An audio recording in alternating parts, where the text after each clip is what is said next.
Imagine giving your daughter 4.5 million on her 65th birthday. No lottery ticket, just intelligent planning. Start with 100 francs a month from birth and $1,000 birthday boost. The magic of compounding can turn a modest 66,000 into multi-millions. In this video, I'll reveal the exact math, the two alternatives to invest for kids in Switzerland, and the hidden tax traps expat families need to watch for. If you want your children to grow up with both money skills and real money, keep watching. This might be the simplest millionaire plan you ever set up. Hi, I'm Aysha van der Peer. I'm a cross-border investment specialist in Zurich, Switzerland, with 20 years in finance and a background that spans New York, Dubai, Amsterdam, Munich, and the UK. On this channel, we dive into the financial questions that matter most to high-earning expats and anyone managing their finances across several countries. Investing for kids is how they become millionaires pretty much on autopilot thanks to the magic of compounding interest. Because let's say you invest 100 francs per month for your child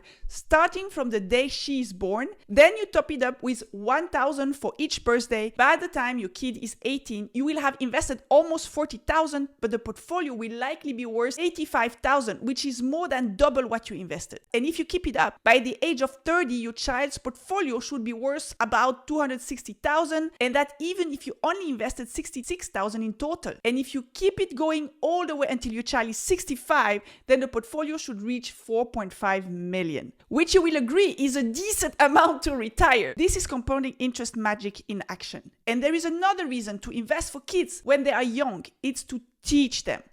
Teach them how to invest at an early age, and even more importantly, to get them used to the idea that investing is important. It's necessary. And it's how someone manages their money well to be financially comfortable in life. Now let's get into the specifics. There are two ways that you can invest for children here in Switzerland. You either invest under their name, meaning you open an investment account that's in their name, or you invest for them, but you do that under your name, meaning that the investment account is in your name.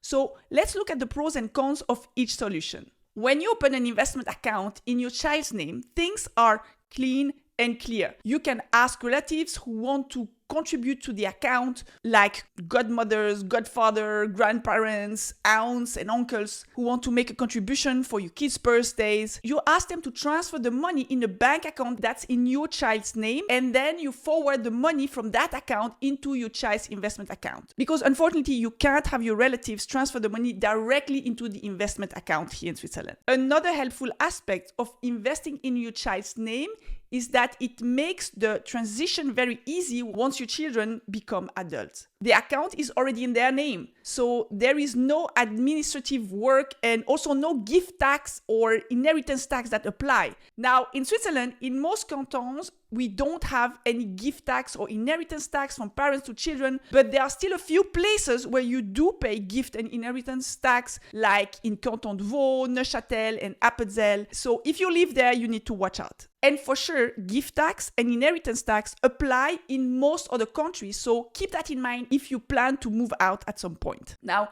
let's move on to the disadvantages of investing in your child's name. The first one is that most options here in Switzerland are terrible. Either the money can't be invested, instead it can only be saved in some kind of locked saving accounts with a higher but still very low interest rate, which is anyway lower than inflation. So it's defeating the purpose. And by the way, if your child is an American citizen, then forget it, there is no good available option to invest in your kid's name over here.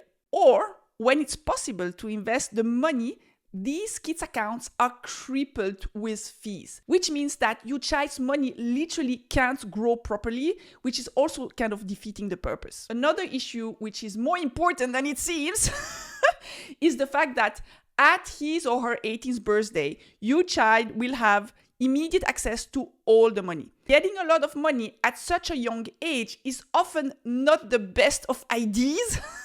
Of course, it depends on the maturity level of the child and the work you will have done to educate him or her on how to invest and why investing is so much more important than spending it all. Long-term aspect of it, the magic of compounding interest, how much to invest per month, the impact of taxation, and more. So in many instances, it's beneficial to wait a little bit until they are more mature before they get full access to the money that you will have saved and invested for them for nearly 2 decades.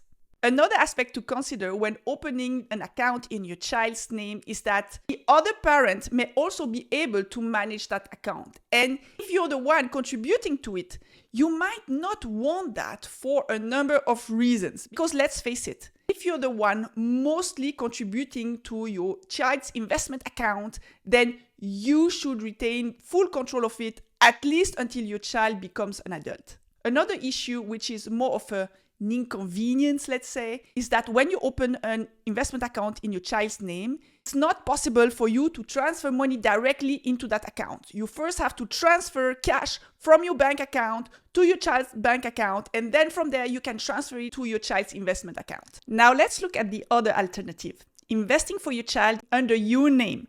When you do that, you obviously have full control of the money you invest and how and where it is invested. You don't run the risk of having the other parent somehow interfere and making decisions that you may not like on the money that you invested and contributed. And this is particularly relevant in a divorce situation. You also retain full control of the investment account when your child turns 18. You can then decide when will be a good time to transfer the money or portfolio to your child once he or she will have demonstrated that they are mature enough to be managing a large amount of money, and ideally keep investing and grow the account over the years rather than withdrawing the money to pay for a new car or a special vacation, or even when it's just to pay for advanced education. Because when you understand the power of compounding interest, keeping the money invested for decades is really how your child will become a millionaire pretty much on autopilot. Another great advantage of investing under your name is that you have a lot more options to choose from. Nowadays, there are several providers of great low-fee investment accounts in Switzerland where you can build a solid, globally diversified long-term portfolio. Investing under your own name can also help you keep a more streamlined financial setup because you don't have to transfer money to your kid's bank account and then transfer that again into your kid's investment account. And I for sure value simplicity. Instead, you can transfer the money directly into the investment account using a simple recurring order, for example. Now, obviously, investing for your child using an investment account that's in your name also comes with a few drawbacks, starting with the fact that when another person wants to contribute, be it your spouse or a grandparent or godmother or godfather, they need to send you the money first, which you may not find ideal from an appearance point of view. Of course, you could also tell them to send the money to your kids' accounts and then you log in and transfer that to yourself before you transfer it to the investment account. But of course, that requires a little bit of effort. And in some instances, if the amount is large, certain banks may question why you are wiring money out of your kids' accounts into yours.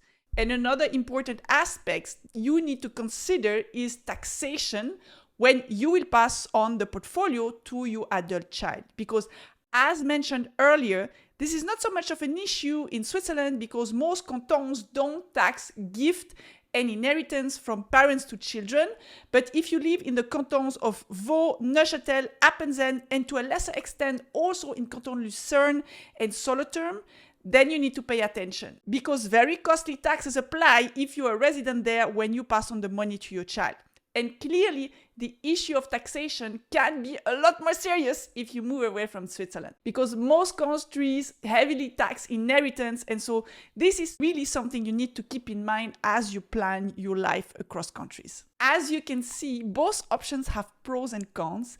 And whatever option you choose, let's look at how you can implement that. So if you prefer to invest under your name, then you have a few options. You could either open a new investment account on a different platform and you know that all the money that you contribute there is meant for your child or children. Alternatively, you could create one or more sub-portfolios on the investment platform that you are already using. Or if the platform that you're using doesn't allow for that, and if you have a trading account on Swissquote, Saxo Bank, the Giro, or the likes, you could also invest in a different ETF that you know is dedicated to your child. And if you decide to open an investment account in your child's name, then Quite frankly, there is only one good place where you can do that in Switzerland at this time, and that's with robo-advisor through Wealth. Now, as I mentioned earlier, if your child is an American citizen, that won't work, and you will need to invest for your child under your name. Whatever they tell you at the bank where you are now, just be very careful, because really all the other offers for kids at this time are terrible. A few more tips for you. Make sure to gradually educate your child about investing so that he or she continue what you started as adults and truly build a large portfolio by the time they turn 40, instead of just starting out at 40. And to do that, the best you can do is first to educate yourself about investing. And if you need some help with that, check the link in the description below, because you can't teach something that you don't know very well. And I also encourage you to start talking about money, investing, taxation, all these things at an early age, because most parents completely shield their kids from these topics. And unfortunately, that's how most of us get into adulthood, not knowing anything about investing. Don't do that to your kids. Make sure to talk about investing like it's a normal topic, because it is. Another thing that I would highly recommend is to transfer wealth to your adult children progressively. My father did that for my sister and I, and it really changed the game for me. He gave us like 20,000 in our 20s, then 100,000 at 30, and then more as my sisters and I got older. This forced us to start thinking about investing and money management early on, and that's so much better than getting some big amount later in life without having any clue and not much experience on how to manage and invest a large amount of money. And at the same time, falling victim to poor decision-making or malintentioned people and financial institutions who love to take advantage of those who receive a big amount and don't know what they are doing. This was my 2 cents on how to invest for kids here in Switzerland. If you like this video and if you want more tips, you can always subscribe to this channel. I plan to create many more videos like this one about the financial challenges that high-earning expats and those otherwise living in a multi-country context face. Thank you so much for watching, and see you in the next video.